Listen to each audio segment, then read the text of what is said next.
Let's get into this recap. What's up, everybody? Today, we're going to recap episode 15 of Tyler Perry's The Oval. And as always, the episode opens right where it left off last week with Jason assaulting Nancy in Priscilla's kitchen.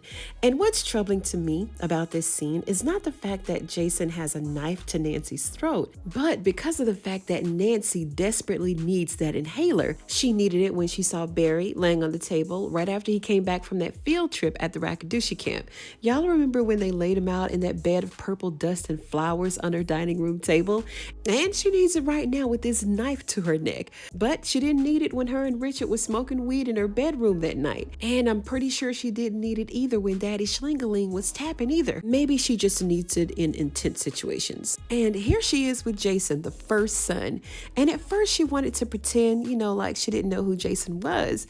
But Jason was like, everybody knows me, stop playing. Then she admitted, yeah, I know who you are. And all Jason really wants is for somebody to care about him, right? Show some concern, exhibit a little bit of compassion for him. And he's got the right one because Nancy introduced herself, gave him a little coy smile and told him to sit down and she was going to fix him a plate. And Nancy knows that if she can get you to sit down for some greens and taters, that everything is going to be all right. Nancy take pride in them plates too. And she's going to be offended if you don't eat. She told Jason, if you don't eat some of my pork chops and ham hocks, then you're just going to have to kill me.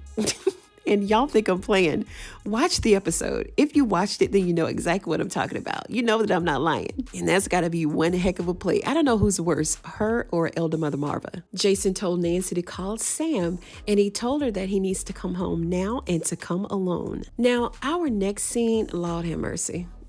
Dale and Kyle. I'm gonna need Dale to get him a social worker, a case manager, a therapist, or somebody, because I truly believe that his mental health is on the decline. I don't trust you. I don't trust you. This is what he said at Alan's apartment, and I'm sure that these are the same words that he spewed on the drive over to Kyle's place till now the morning after, and he's still talking about he don't trust him. But yet you lay right beside him after a wild night of pleasure and pain. And I only say this because Kyle jokingly put this toy inside of his mouth while they were laying in the bed together, telling Dale what he liked. And Dale started talking about, I don't know. I don't trust you. I'm scared of Donald, the big bad wolf. This man sent someone to the pharmacy to scare the daylights out of you, bruh, and thought you were a goner, right? Out of here. But Donald spared him that time. But that was just a warning. So he needs to tread lightly when it comes to Kyle. Dale keeps telling him that he has to go, and me and Kyle are both wondering, go where, Dale? Where are you going? You have no place to go. But Alan did tell him that he could crash there for a little while, I guess. And Kyle also told him that he could stay there at his place, but we know that Donald ain't having that. So in order to throw Donald off, they agreed that he go back to Alan's, just so that Donald would think that those two were into each other. Okay.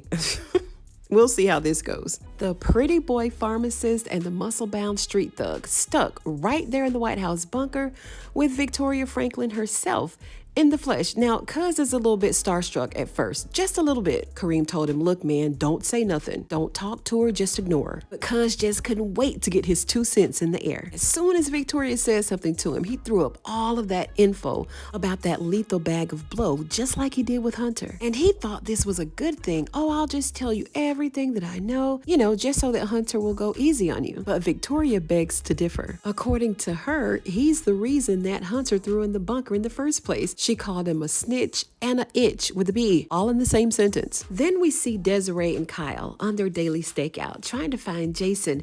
And aren't Bobby and Max also on a stakeout, trying to find Jason? What are we doing here? Aren't these trained FBI agents and Federal Secret Service agents? And they just cannot seem to locate or catch a 17-year-old toddler. This really has me wondering, do we really have the best people on the job doing these stakeouts? Do cops still really sit across the street trolling, watching people go in and out? Like, is this still a thing? Because every time we revisit these stakeout scenes, it brings on deja vu, like this feeling of nostalgia for some reason. Trouble and Champ were also on a stakeout, trying to find Rayshawn and Casanova, and they're in the car watching from across the street. Trouble and Champ are from All the Queen's Men, by the way, for those who don't know. So they're all on the same side, if you will. They all want to get Hunter out of office, quote unquote. They want to find out about this theory and the rumors behind the murders at the White House. And in the midst of all of this, the sides have been switched. Now Eli has become the bad guy all of a sudden. So they all have this new agenda on their hands and they don't even know it. So Desiree went upstairs and she wanted to know if Jason had come back. She also wanted him to know that Kyle just dropped Dale off. She wanted to know whose side Max and Bobby are on and yada yada. And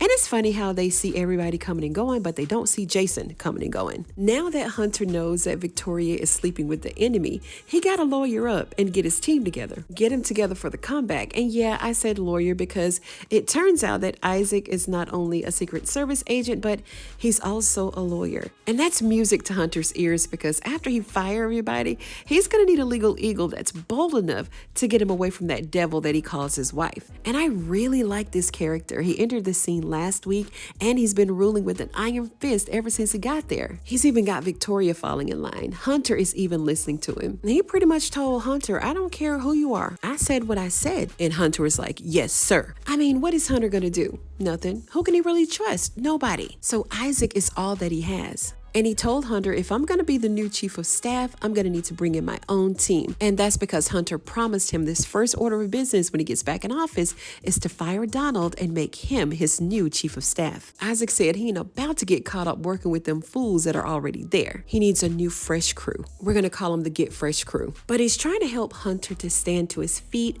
And Hunter realized that he can't even feel his legs. So apparently he's still a little bit paralyzed from that overdose. And I'm telling you, Hunter really messed himself up, and I don't think that he even knows how bad off he really is. But he's very eager to get downstairs into that oval and show everybody that he's strong and not as sick as we all know he really is. Then we saw Bobby calling Max. He wanted Max to go to the White House and remove the cameras because he's there with the second lady. And we're going to talk a little bit more about this in just a few moments. Lily is completely satisfied and content with the fact that she will never be able to leave Donald.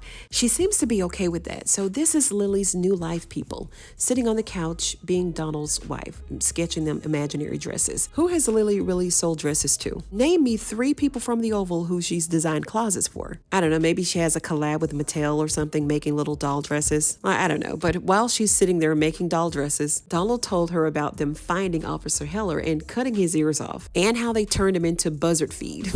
Kyle came over to let him know that Hunter wanted to see him. Donald about to get fired on his day off, right? Hunter called Lily also. He called Kyle. Why didn't he just call Donald? You know, just call him directly. And I'm not even going to get into Donald and Kyle's horrible display of affection right in front of Lily. It was just ridiculous. And as soon as they left for the White House, she called Bobby. Bobby said, you made your choice. You stay there with Donald, so you have at it. He told her to stop calling him, and then he hung up the phone. Poor Lily. So Bobby is at Second Lady's house waiting to take her to the White House. And she came down the steps in this scarlet red dress, tight enough to stop anybody's blood circulation. Bobby did give her a compliment and told her how nice she looked. Now you have to be blind not to see all of her womanness just oozing out of this dress. He told her to check her email. It was the email that held the video of Eli and Victoria hunching in the Oval. So I guess she has all the proof that she needs now, and hopefully she can maintain her cool and keep it all together like Priscilla suggested that she do. Now, Bobby is the agent who is assigned to scrubbing the office for bugs and cameras, hidden microphones, and stuff like that. He actually placed a mini camera right there inside the Oval Office to collect evidence himself. And he didn't make it back to the White House soon enough, so another agent is scrubbing the office. And we saw this in the trailer for next week, that he's going to find the camera that Bobby planted. Can't wait to see what's going to happen with that. And in our final scene, Jason finally sat down and had one of Nancy's plates.